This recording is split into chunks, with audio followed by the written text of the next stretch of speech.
안녕하세요. 저는 50대 중반의 주부입니다. 집안일을 하며 듣는 채널에 저의 가족의 이야기를 해보려고 이렇게 글을 시작해 봤습니다. 30년째 며느리라는 역할을 하다 보니 시댁에 대해 할 말이 많이 쌓였거든요. 그렇다고 오해하지 마십시오. 저는 시댁분들과 사이가 아주 좋습니다. 그럴 수밖에 없는 분들이기도 하고요. 특히나 저희 시어머니는 저를 비롯한 주변 분들에게 존경과 애정을 동시에 받는 분이시거든요. 이런 얘기 며느리에게서 나오기 쉽지 않다는 걸 알지만 그 어려운 걸 하게 하시는 분입니다. 정말로 말도 안 되게 너무 좋은 분이죠. 이렇게 좋은 분이 젊어서는 어찌나 고생을 하셨는지에 대해 저희 남편이 이야기를 할 때면 저도 눈물이 날 정도랍니다. 결혼한 지 30년 동안 아무리 들어도 질리지 않는 이야기랍니다. 남편이랑 술 한잔 기울일 때마다 했던 말을 또 말하곤 하고요. 그런 저희 어머님의 이야기를 들려드릴까 해서 이렇게 사연을 보내보려고 합니다. 아마도 어머니께 들려드리면 부끄러워하시면서도 좋아하실 것 같아서 열심히 이야기해보겠습니다. 저희 어머님은 결혼하시기 전에 친정이 엄청 어려우셨다고 해요. 형제분들이 6남매가 되시는데 밥이 모자라서 배고파 오는 막내 외삼촌을 장녀인 어머님이 없고 잠이 들 때까지 동네를 왔다 갔다 하면서 같이 우셨다고 하더라고요. 어머님도 10몇 살밖에 되지 않았는데 어린애가 어린애를 돌본 거죠. 외조 부모님들은 아침부터 저녁까지 열심히 일하긴 하셨지만 가난을 벗어나긴 힘드셨다고 해요. 없는 집에서 태어나신 두 분이 무작정 서울로 올라와 자식들을 키우려다 보니 버겁기도 하셨겠죠. 외조 부모님들이 일하시는 동안 그 빈자리를 저희 어머님이 채우며 동생분들을 돌보셨는데 5명이나 되는 동생들을 보살피면서 집안 살림을 다 살피셨답니다. 자연히 학업과는 멀어지셨고요. 그림을 그렇게 잘 그리셨다는데 꿈도 못 꾸실 정도로 어려운 집안 형편에 자연스럽게 놓으신 거죠. 막내 외삼촌과 어머님 나이 차이가 띠동갑으로 12살이니 나이 차가 따닥따닥 붙어 차이가 나지 않는 형제들을 통솔하며 그렇게 집안의 큰 기둥 노릇을 하신 거죠. 그래서 외조모님이 그런 어머니에게 의지를 많이 하셨다고 하더라고요. 어머님을 눈여겨보신 초등학교 동창인 시고모님이 오빠인 아버님을 소개하셨고 어머님의 온화한 성품에 반하신 아버님이 어머님께 적극적으로 결혼하자고 따라다니셨다고 하더라고요. 하지만 어머님은 동생들을 버리고 차마 시집을 갈 수가 없어 아버님의 청혼을 여러 번 거절하셨다고 하더라고요. 그런데도 아버님은 포기하지 않으시고 어머님과 결혼을 하고 싶다며 조르셨고 끝내 알아누우셨다고 하더라고요. 사람은 살리고 보자는 시고모님의 설득에 어머님은 결혼을 겨우 허락하셨다고 했습니다. 아버님이 싫진 않으셨던 거죠. 집안 형편상 결혼도 너무 큰 부담이고 막내 외삼촌 졸업시킬 때까지 어머님이 돈을 벌어 보태고 싶었던 마음이셨겠죠. 그런데다가 이모님들과 외삼촌분들이 엉엉 울면서 어머님의 결혼을 반대해 아버님이 무릎까지 꿇고 빌었다고 하시더라고요.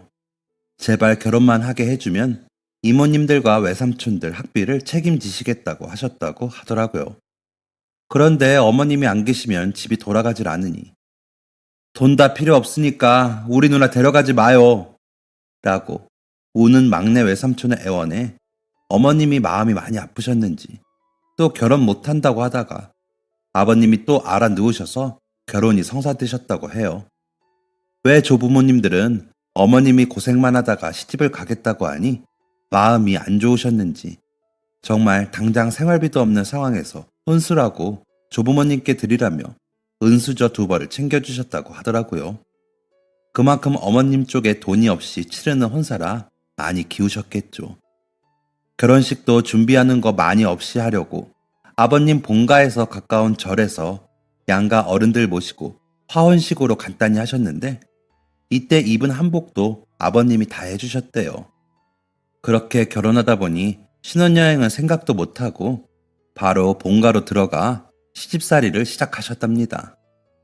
없는 집 여자가 본인 아들을 마음고생시키고 결혼한 것이 마음에 안 드셨던 건지 없는 집 여자를 수저 2벌 받고 결혼해 며느리로 들인 게 마음에 안 드셨던 건지 조모님이 그렇게 시집살이를 시키더래요. 조모님은 원래도 깐깐한 분이시긴 하셨지만 누구를 해하고 그러지는 않으시는 분이라 대놓고 꾸중을 하시진 않으셨지만 어머니께 이 일을 많이 시키신 거죠. 그러시면서 너가 이 집 사람 되고 싶으면 집 물건들을 알아야 하지 않겠니? 둘러보는 길에 좀 빨고 닦아라 라고 하시면서 일을 시키기 시작하신 거죠. 조부님과 아버님이 운영하시던 쌀가게로 출근하시면 조모님은 어머니께 산더미처럼 일을 주셨답니다. 제기를 닦아라, 이불을 빨아라, 문틈에 먼지를 닦아라 등등 온 집안의 모든 일을 어머님께 다 몰아주셔서 보다 못한 시고모님이 몰래 도울 정도였다고 하더라고요. 그런데도 어머님은 원망하시거나 화를 내시기는커녕 살림 배우라고 그러시는 거니 잘 해야지 라고 하시면서 웃으시더래요.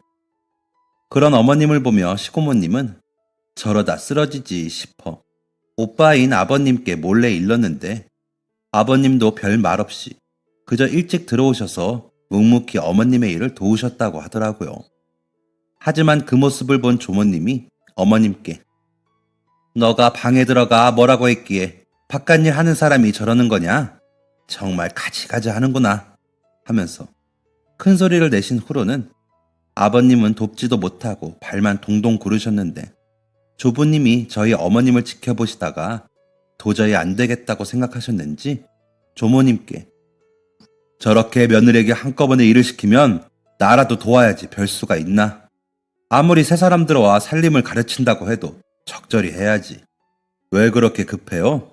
당장 살림 다 물려주고 어디 갈 사람처럼 천천히 합시다 라고 해주셨다고 하니 얼마나 힘들게 일을 하셨는지 알 수 있죠. 게다가 조부님도 굉장히 점잖은 분이시라 쉽게 말을 하시는 분이 아니었다고 하더라고요. 그러자 조모님은 조금은 조부님 눈치를 보시느라 덜하긴 하셨는데 그래도 다들 출근하고 나면 2분이 계시다 보니 어머님은 계속 힘드셨겠죠. 그러다 하루는 어머님이 하신 반찬을 조모님이 다 마당에다 던져버리시면서 이것도 음식이라고 했니? 아무리 없이 살았어도 사람 먹을 거는 먹고 살지 않았니? 이게 뭐니? 라며 화를 내셨는데 어머님이 고개를 숙이시면서 어머님 죄송해요. 제 입맛에는 맞았는데 어머님 입맛에는 안 맞았나 봐요. 다시 할게요. 라고 하는 걸 때마침 들어오신 저희 아버님이 보시고 어머니 정말 너무 하시는 거 아니에요? 다 뜻이 있으시겠지 싶어 저 그동안 기다렸습니다. 그런데 이러시면 제가 이 사람에게 뭐가 됩니까? 이러려고 제가 이 사람 조르고 졸라 시집오게 한 게 아닙니다. 라고 나가서시더래요. 생전 큰 소리를 내는 분이 아니셨던 아버님이 더 이상 보다 못해 조모님께 큰 소리를 내며 나서신 거죠. 조부님의 아버님까지 어머님 편을 드니 조모님은 서운한 마음이 드셨던 걸 수도 있죠. 그래서 점점 더 시집살이의 강도가 세졌고요. 아버님의 큰 소리에 조모님은 놀라 부르르 떨고 계셨는데 저희 어머님이 아버님을 말리면서 집안일은 어머님이 맞으시죠? 왜 나서요? 제가 그러지 말라고 부탁했잖아요. 이러면 제가 어머님 앞에서 더 기가 죽어요. 라며 우시더래요. 그 모습을 지켜보시던 시고모님이 조모님께 엄마, 오빠를 소개한 내가 뭐가 돼요? 얼마나 좋은 사람인데 친정서 고생했으니 이제 고생 말라고 내가 그랬는데 내가 아무리 엄마 딸이지만 정말 너무해. 새언니가 내 친구여서가 아니라 정말 저러다 쓰러지기라도 하면 그때 어쩔 거예요? 라며 자리를 정리하셨다고 하더라고요.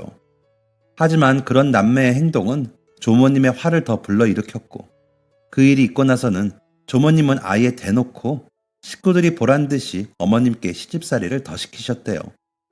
어머님이 혼수로 해온 은수저는 일부러 보란듯이 구석에 던져놓으시고 때 되면 집안 식구들 옷을 맞추시는데 어머님 옷은 빼놓기도 하고요.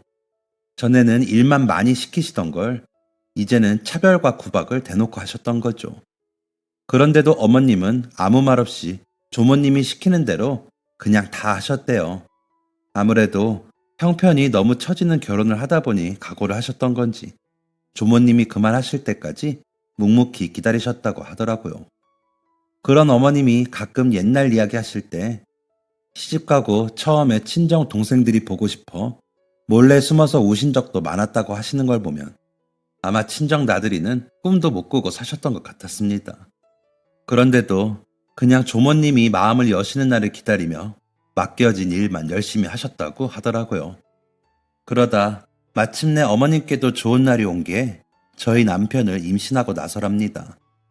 아침상을 물리다가 헛구역질을 하는 어머님을 보신 조모님이 그날부터 갑자기 그간 아무 일도 없었다는 듯이 시집살이를 시키지 않으시더랍니다. 정말 다행히도 증조모님이 임신하신 조모님을 그렇게 아껴주셨다고 해요. 그때 본인도 나중에 며느리를 들이면 임신하고 출산할 때까지 다 해주겠다고 결심을 하셨다나 봐요. 그래서 어머님이 임신하신 걸 아신 후로는 조모님도 시집살이를 시키질 못하신 거죠. 본인의 각오가 있으셨을 테니까요. 임신을 했으니 이제 영락없는 집안 사람이라고 생각하신 것도 있겠죠. 옛날 분이시니까 아무래도 그러셨나 봐요. 그렇다고 또 곁을 내주지도 않으셨대요. 워낙 꼬장꼬장한 양반이라 딸인 시고모님에게도 냉랭하실 때가 많았다는데 어머님한테는 더 하셨겠죠. 그런데 어머님이 몸 풀 때가 되어 아버님이 덜컥 상의도 없이 이모님을 집으로 모시고 오셨대요. 언니 산후 조리하는 것 좀 도와달라고요. 혹시나 어머님이 아이를 낳고 조모님이 다시 어머님을 부려먹으며 고생 더 하실까봐 방패 삼아 아버님이 이모님을 내세우신 거죠. 안 그래도 친정에 가지 못해 동생들이 보고 싶었던 어머님은 동생을 보자마자 그렇게 우셨대요. 다른 동생들도 보고 싶지만 차마 형편이 어려운 친정에 가서 몸을 풀 순 없으셨겠죠. 저희 어머님 성품에 괜히 트집 잡히고 싶지도 않으셨을 거고요. 조부모님은 사돈 처녀가 오고 나니 어려워서인지 어머니를 더 살펴주시긴 하시더래요.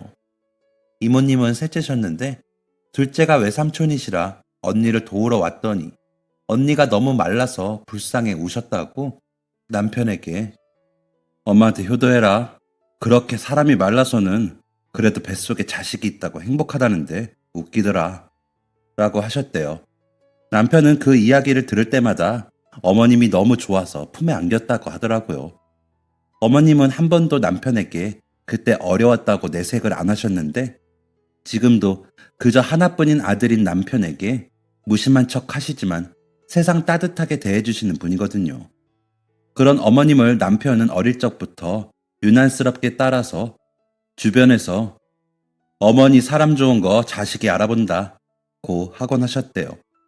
아버님도 그런 부분을 보시고 첫눈에 반해 어머님을 좋아하셨는데 조모님이 너무 찬바람만 일으키시니 마음이 안 좋으셨겠죠. 그렇다고 조모님과 매일 부딪히고 살 순 없으니까요. 그래서인지 신혼 초에 아버님이 그렇게 어머님께 잘해주셨다고 하더라고요. 조부님도 조모님 몰래 간식거리를 사다 주며 며느리를 예뻐해 주셨고요. 남편이 태어나고 두 돌이 되기 전에 분가를 시키셨는데 그러기 위해 엄청 애쓰신 것도 조부님이시라고 하시더라고요. 은행에 담보를 잡히긴 했지만 따로 살림을 내주셨다고 하셨습니다. 어머님은 조부님이 사다 주신 간식 이야기를 가끔 저에게 하시면서 우리 며느리는 시아버지의 그런 사랑을 못 받아서 내가 너무 미안해. 대신 우리 아들한테 잘해달라고 해라. 응? 이라며 웃으셨는데 저는 어머님처럼 시집살이 한 적이 없으니 제가 더 좋다고 생각합니다. 제가 며느리들에게 저희 어머님처럼 할 수 있을지도 모르겠고요. 저희 어머님은 정말 며느리한테는 세상에서 제일 따뜻한 분이시거든요. 그러다가 어느 순간 어머님의 마음이 조모님께도 닿으셨는지 점점 곁을 내주시더래요. 저희 남편 돌잔치를 치르고 나니 가락지 한 쌍을 주시면서 이거 나도 할머니께 물려받은 거야. 그간 내 성미 견디느라 고생했다. 라고 하셨다고 하더라고요. 출산 직후 이모님이 계시는 동안에도 어머님이 어른들 불편하시지 않게 하셨고 이모님도 단정하게 언니를 잘 돕는 걸 보고는 조모님이 가정교육이 잘 됐다고 느끼셨다고 나중에 하셨대요. 그렇게 한번 좋은 점이 보이니 어머님이 남편을 기르시면서 유난스럽지 않으면서 야무지게 아이를 잘 키우는 걸 보시고 조모님도 마음이 많이 누그러지신 거죠. 어머님은 새벽에 일어나 젖 먹으려 오는 남편의 울음소리에 다른 가족들이 깰까봐 업고 웅크리고 주무시면서도 조부모님 아침상 한 번을 빼먹은 적이 없었대요. 물론 산후조리 하는 3개월 동안에는 조모님이 미역국과 식사를 챙기시긴 하셨지만 어머님이 세댁답지 않고 야무지게 아이를 돌보시는 모습에 시고모님도 깜짝 놀라셨다고 하더라고요. 당시 시고모님도 결혼을 앞두고 계셨는데 시집가서 어머님처럼 못할 것 같아 걱정이 많으셨고 오죽하면 신경증이 생길 지경이었다고 하시더라고요. 게다가 저희 어머님이 더 대단하신 게 저희 남편이 중학교에 다닐 때 아버님이 아침에 일어나다 쓰러지셔서는 몸을 반을 못 쓰셔서 아무것도 못하게 되셨는데 어머님은 그때도 눈물도 안 흘리셨다고 해요. 뇌출혈이라는 병명을 진단받고 안 해본 것 없고 안 가본 병원이 없으셨다는데 좋아질 가망이 없다는 소리만 듣고 오셨다고 해요. 겨우 분가를 하고 생긴 대출금 갚으며 조금 먹고 살만했을 때였는데 그렇게 쓰러지신 아버님 몸이 정상적이지 못하고 아프셨는데도 어머님은 너무 씩씩하게 받아들이시고 병수발을 하셨다고 해요. 용하다는 병원이란 병원에는 다 가보고 가서도 좋은 소식 못 듣고 오면서도 한숨 한 번을 안 쉬고 아버님을 달래면서 챙기셨다고 하더라고요. 오히려 아버님 앞에서는 더 밝게 웃으시면서 당신이 마음을 잘 붙잡아야 낫는 방법도 생기는 거예요. 우리 동훈이 생각해서 기운 차려요. 라며 아버님을 달래곤 하셨다고 하시더라고요. 조부모님은 덜컥 아들이 그렇게 되시고 놀라셨는지 몸까지 약해지셨고 상심이 크셨던 조모님까지 병이 생겼다고 해요. 아버님께 물려주셨던 점포를 다시 혼자서 도맡아 운영하셔야 했던 조부님은 집을 비우는 시간이 어쩔 수 없이 길다 보니 어머님이 아버님과 조모님의 병간을 도맡아 하셔야 했다고 해요. 조모님은 확실한 원인을 알 수 없는 신경증으로 시작된 어지럼증에 일상생활이 불가능할 정도라 거의 누워서 생활하시게 되었답니다. 아버님이 갑작스럽게 쓰러지고 난 지 얼마 안 되어 조모님까지 그렇게 되셨으니 얼마나 정신이 없었겠어요. 그런데도 어머님은 조부님께 말씀드리고 상의하셔서 조모님과 조부님이 사시던 집부터 팔아 어머님 집 근처에 작은 집을 얻어 이사를 시키셨대요. 본가에는 남편까지 들어가 살기에는 비좁고 어머님이 이사를 하시기에는 조부모님 집 근처가 집값이 비쌌답니다. 그래서 어쩔 수 없이 본가를 팔고 어머님 댁 근처로 모시게 된 거죠. 그렇게 어머님은 가까워진 두 집으로 오가며 청소, 빨래, 음식을 하시면서 조부님이 퇴근할 때까지 조모님과 아버님을 돌보시다가 저녁에 조모님을 댁에 모셔다 드렸다고 하더라고요. 집을 팔고 남은 돈으로는 조모님이랑 아버님 병원비랑 치료비로 쓰시고요. 힘쓰는 일은 남편이 나서서 어머님을 돕는다고 도왔지만 두 집이 어머님 손을 안 거치고는 안 됐겠죠. 그런데도 어머님은 힘들다는 내색 한 번을 안 하시고 오히려 내가 전생에 공주였나 봐.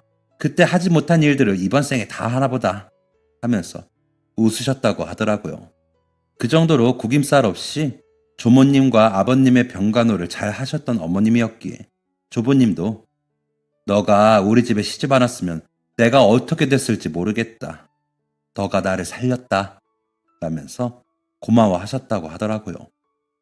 그런데도 남편은 어머님이 너무 고생하시니까 조부모님도 아버지도 그렇게 밉더래요.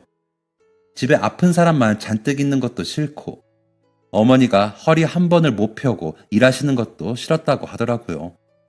게다가 조모님은 나중에 어머님이 아니면 식사도 하지 않으실 정도로 어머님께 의지하셨고 돌아가시면서는 어머님 손을 잡고 고맙다, 미안해 라며 돌아가셨다고 했습니다. 나중에 저에게 말하길 남편은 그 장면이 굉장히 인상 깊었다고 했었습니다. 어머님이 마치 어린아이 달래듯 조모님을 다독이는 와중에 눈을 감으신 조모님의 손이 어머님의 손을 꽉 잡으시다가 순식간에 힘이 풀리는 걸 곁에서 다 지켜봤다고 했습니다. 남편 나이가 그때 군대에 다녀온 후였는데 아직도 그 장면은 잊을 수 없다면서 가끔 이야기하곤 합니다. 10년이 넘은 간병 생활 동안 수없이 많이 본 장면인데도 그때 그 느낌은 다르더래요. 그러더니 20대 중반의 남자가 눈물이 막을 수도 없이 펑펑 흘리며 울었다고 말하는 남편의 눈가에는 지금도 항상 눈물이 고이고는 해요. 그러고 났더니 조모님을 미워했던 시간들이 그렇게 후회가 되었다고 합니다. 그냥 어머님을 한 번 더 도와드렸으면 될 걸 괜히 원망만 했다면서요. 시고모님은 요즘도 나도 비위 맞추기 어려운 엄마를 올케가 그렇게 맞춰주면서 돌아가실 때도 편하게 가시게 해주셨다 면서 어머님이 너무 고마운 사람이라고 저희한테 너희는 너희 어머니 덕으로 잘 사는 줄 알아라 하고는 하십니다. 아버님은 조모님이 돌아가신 직후에 본인 때문이라며 자책을 많이 하셨는데 조부모님께서 너가 약한 소리 하면 너 안 사람이 얼마나 괴롭겠니? 마음 굳게 잡아라 라며 혼을 내고는 하셨다고 하더라고요.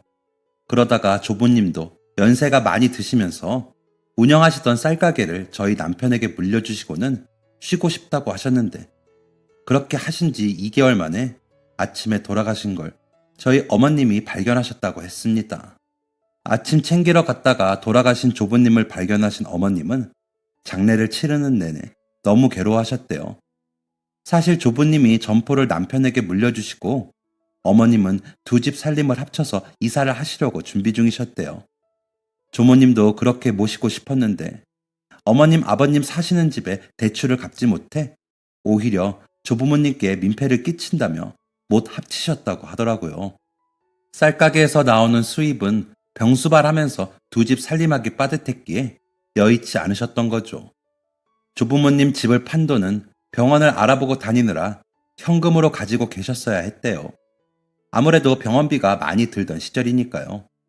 그러다 조모님이 돌아가시고 나서야 집 대출금이 얼마 남지 않기도 했고 조부님 혼자 두자니 불안하셨는지 어머님은 이사에 적극적이셨는데 집을 알아보는 그 사이에 조부님이 돌아가신 거죠.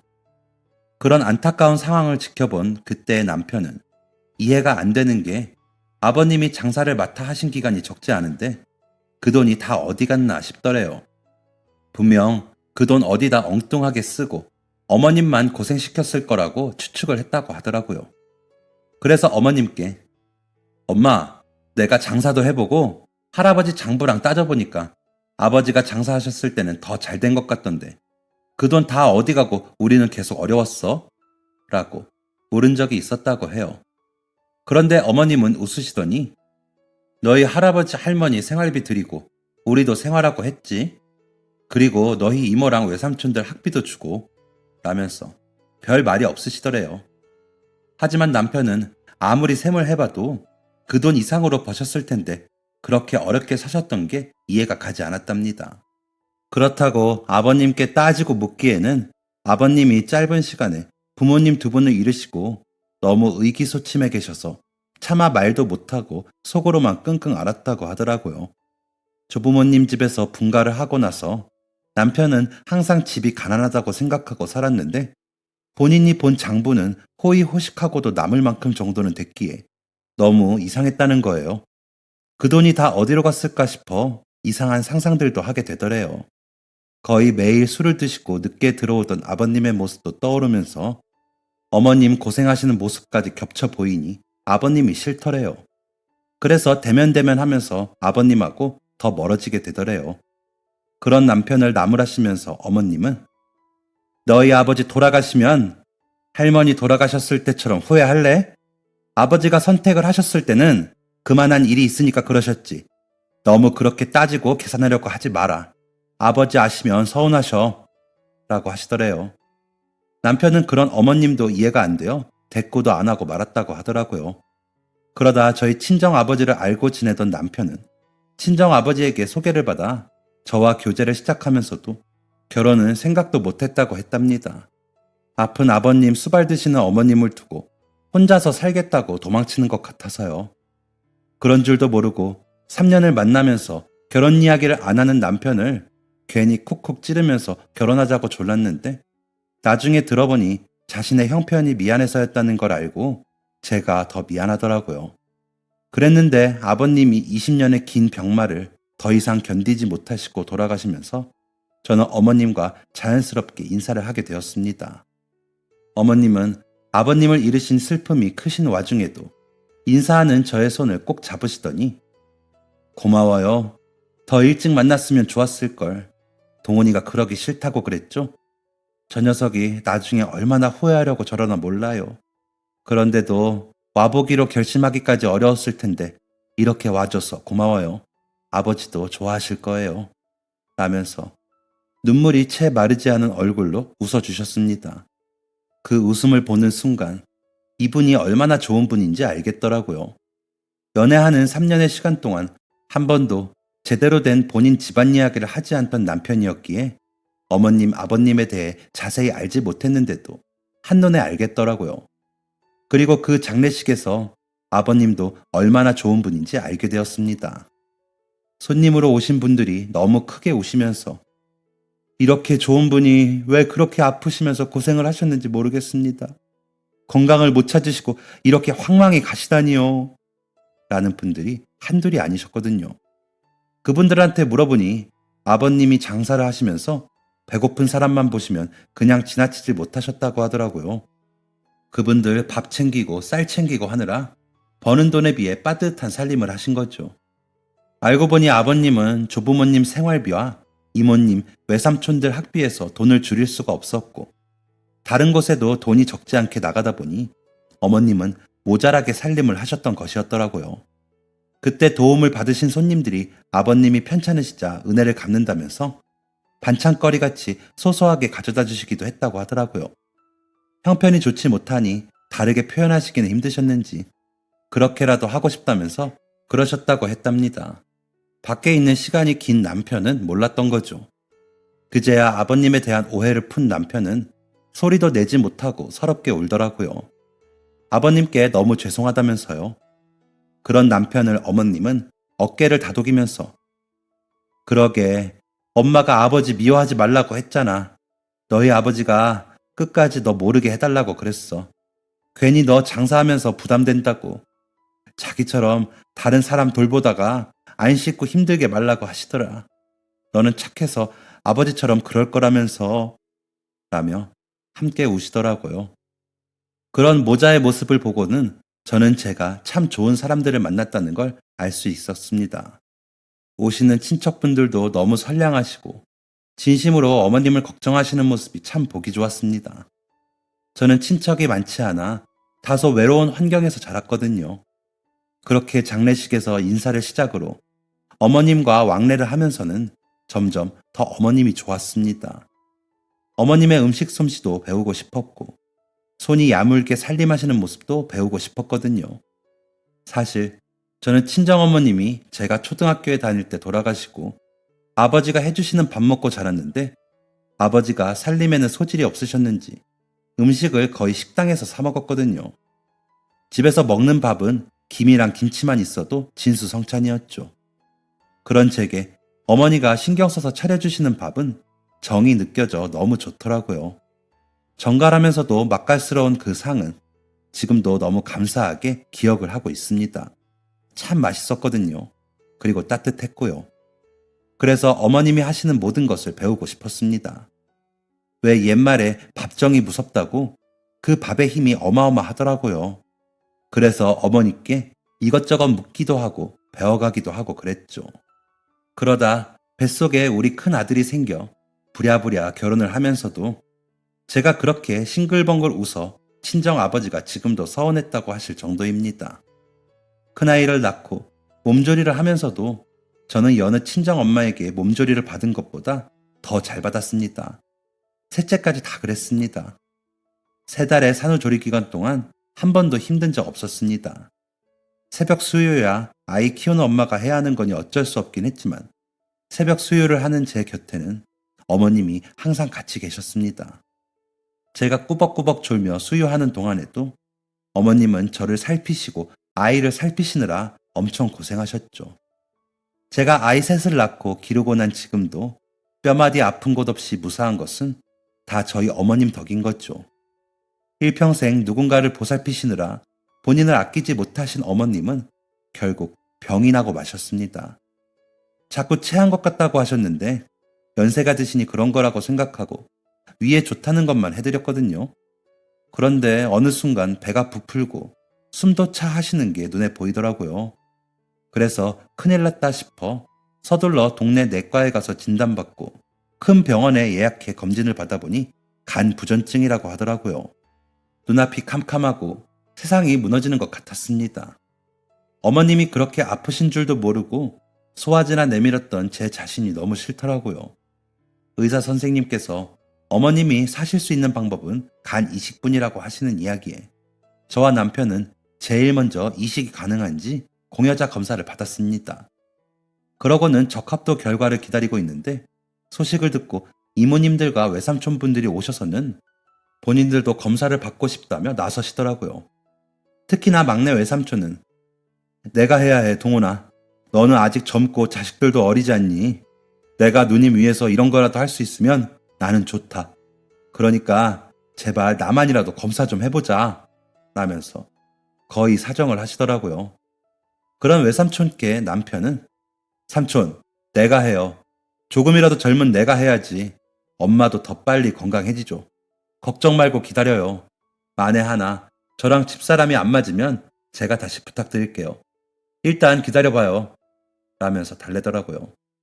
믿으실지 모르겠지만 저는 진짜 제가 공여자가 되기를 간절히 바랐습니다. 어머님께 그 정도는 제가 하고 싶었거든요. 그런데 저는 맞지 않았고 남편의 간이 어머님께 적합하다는 결과를 받았습니다. 대신 남편에게 지방간이 있어 몸 관리를 좀 받고 수술을 해야 한다는 의사 선생님의 소견에 따라 남편은 그 좋아하던 술도 끊고 아침 저녁으로 운동을 하더니 한 달 만에 어머님께 간을 기증해 드릴 수 있는 몸을 만들고 대기하고 있었습니다. 그런데 어머님은 수술 안 한다. 살 만큼 살았는데 뭐하러 그렇게까지 해? 다 늙은 나 때문에 고생하지 마. 라며 완강히 버티셨습니다. 막 퇴원하신다면서 짐을 싸시기도 했죠. 그런 어머님을 설득해 주신 건 시고모님이셨습니다. 언니, 아니 월서나 이제는 너도 좀 받아라. 나도 해주고 싶은데 나는 늙어서 못한다잖아. 우리 엄마, 아버지, 오빠까지 다 떠맡기고 내가 미안했는데 이렇게 병들어 누워있다가 너까지 가버리면 내가 어떻게 사니? 내가 우리 오빠를 너한테 소개하고 너가 그렇게 고생하고 살아서 그것도 미안해 죽겠는데 이렇게 아프면 어떻게 하냐? 나는 진짜 이제 친정 식구 아무도 없이 어떻게 살아? 진짜 제발 언니, 널 위해서가 아니라 날 위해서라도 살아줘라. 동훈이한테는 내가 미안한데 그렇게라도 언니 살리고 싶어. 제발. 이라며 우셨거든요. 두 분이 친구였다고 하시더니 그 말에 어머님이 마음을 움직이셨고 그리고 무사히 수술을 할 수 있었습니다. 수술이 끝나고 어머님의 병수발은 제가 다 하려고 했는데 이모님이 오셔서 내가 언니랑 있을 테니 조카는 들어가 라고 하시고 외삼촌이 오셔서 우리 누나랑 오랜만에 수다나 떨고 싶어서 그래. 조카가 있으면 불편하니까 들어가 라고 하셔서 저는 결국 어머님이 태어나실 때까지 며칠 있어 보지도 못했습니다. 어머님은 그래도 나한테 간 못 줘서 아쉬워하는 사람이 많은 거 보니 내가 헛살진 않았나 보다 라면서 아이처럼 좋아하시며 웃으시더라고요. 간 때문이 아니라 그저 사람들이 자신을 생각해주는 그 마음에 감동하신 어머님은 더 바르게 사시겠다고 다짐을 하시더라고요. 혹시 몰라 유서도 쓰셨다며 보여주셨는데 다 저와 아이들, 남편 걱정만 가득이시더라고요. 우리 손자, 손녀들에게 집을 남긴다. 그리고 우리 며느리에게 통장에 돈을 남긴다. 우리 아들에게는 미안함을 남긴다. 엄마가 먼저 세상을 떠나는 것은 자연의 이치다. 누구의 잘못도 아니니 자책하지 말거라. 그리고 며느리야, 우리 아들 잘 부탁한다. 더 많은 걸 해주고 싶었는데 부족해 미안했다. 너가 내 며느리여서 좋았다. 고맙다. 그리고 우리 강아지들, 엄마, 아빠 말씀 잘 듣고 잘 지내라. 하늘나라에서도 보고 싶을 게다. 라고 투박한 말투로 적힌 유서를 어머님이 직접 보여주셔서 너무 다행이라고 생각했습니다. 자칫 돌아가시고 봤다면 그 슬픔을 어떻게 감당했을까 싶더라고요. 저는 어머님이 너무 좋거든요. 회복하는 남편을 챙기는 건 제가 했죠. 그마저도 둘째 딸이 엄마 고생한다고 도와주고 첫째랑 셋째 아들은 힘쓰는 건 다 저희들이 한다며 남편 씻는 것도 돕고 운동도 같이 다녀줘서 딱히 제가 힘들게 한 일도 없지만요. 남편은 아이들이 자신을 보살펴 주는 걸 보더니 당신이 자식들을 너무 잘 키워줘서 내가 호강하네. 우리 아버지도 이런 기분을 좀 누리시다가 돌아가셨으면 좋았을걸. 참 죄송하네. 라면서 눈물 짓고는 합니다. 그렇게 좋아하는 술을 못 마시는데도 그렇게 눈물이 많아지더라고요. 냄새만 맡고 기분만 낸다면서 물 따른 소주잔을 앞에 두고 저와 이런저런 이야기를 하는 남편은 요즘 생각이 참 많아 보입니다. 그래도 그렇게 큰 일을 무사히 넘어갈 수 있었던 건 제가 복이 많은 것보다 어머님과 남편이 복이 많은 것이겠죠. 그럴 만도 합니다. 진짜 아무리 봐도 두 사람은 참 좋은 사람들이거든요. 아버님이 하셨다는 말처럼 남편은 10년 전 간 이식 수술 후로 건강이 어느 정도 회복하고 나서 적극적으로 기부도 하고 봉사도 다니고 하더라고요. 코로나 사태 이후로는 주로 기부만 하긴 했는데 요즘 다시 봉사도 나가고 싶어 여기저기 알아봅니다. 못 말리는 서남이라 지켜보고 있습니다. 배우면서요. 어머님은 이제 나이가 많아 그만 쉬실 때가 됐는데도 혼자 사시는 독거노인들 도시락 배달 봉사를 하시더라고요. 여름이라 쉴까봐 바로바로 가져다 드리려면 일손이 많이 필요하다고 해 저도 같이 돕고는 있는데 아직 젊은 저도 힘든데 70대 노인이 하시기에 버거워 보이는데도 한 번도 거르지 않으시고 하세요. 가끔 반찬도 해서 가시기도 하고요. 정말 배울 점이 많은 시댁이지 않나요? 이런 집안에 시집와서 그 따뜻함으로 어린 시절의 허기짐을 채운 것도 감사한 일인데 그 선함을 배우고 있어 더 감사한 나날을 보내고 있답니다. 여러분들도 조금만 주위를 살피시고 보살피시는 분들이라면 제가 무슨 말을 하는지 아실 거예요. 물질적인 건 제가 돕지만 마음의 충만함이 얼마나 나를 채우고 행복하게 하는 건지 저는 결혼하고 알았거든요. 그 덕에 아이들도 모두 잘 자라 좋은 사회인으로 거듭나고 있습니다. 그 부분에서 더 감사할 뿐이죠. 아무래도 저도 부모이다 보니 아이들이 건강하고 잘 자라준 것이 제일 좋더라고요. 시고모님 말씀처럼 다 저희 어머님 덕인 것 같습니다. 정기 검진을 받으시느라 1년에 2번은 고생하시지만 아직 건강을 유지 중이신 어머님, 제발 저희 곁에 오래오래 남아주세요. 이 며느리는 그 욕심은 버리고 싶지 않습니다. 지금보다 더 건강해지시게 제가 더 노력할 테니까 우리 더 행복하게 오래오래 살아요. 어머님 사랑합니다. 라고 전해주시면 감사하겠습니다. 그리고 남편에게도 이제 후회 그만하고 그만 속상해하고 행복한 내일만 생각하자고 전해주시고요. 하늘나라에서도 다 이해해 주실 거라고요. 그리고 우리 삼남매, 너희가 엄마는 너무 자랑스럽다. 계속 너희 할머니랑 아빠처럼만 살아라. 라고도 전해주세요. 제가 너무 가족 복 많은 걸 자랑했죠. 넓은 마음으로 이해해 주시고 저희 어머님 건강하시고 저희 가족 더 행복하게 빌어주시면 감사하겠습니다. 모두 행복하시고 베푸는 삶 되세요. 지금까지 사연 들어주셔서 감사합니다. 사연이 재밌으셨다면 구독과 좋아요를 눌러주세요. 감사합니다. 안녕히 계세요.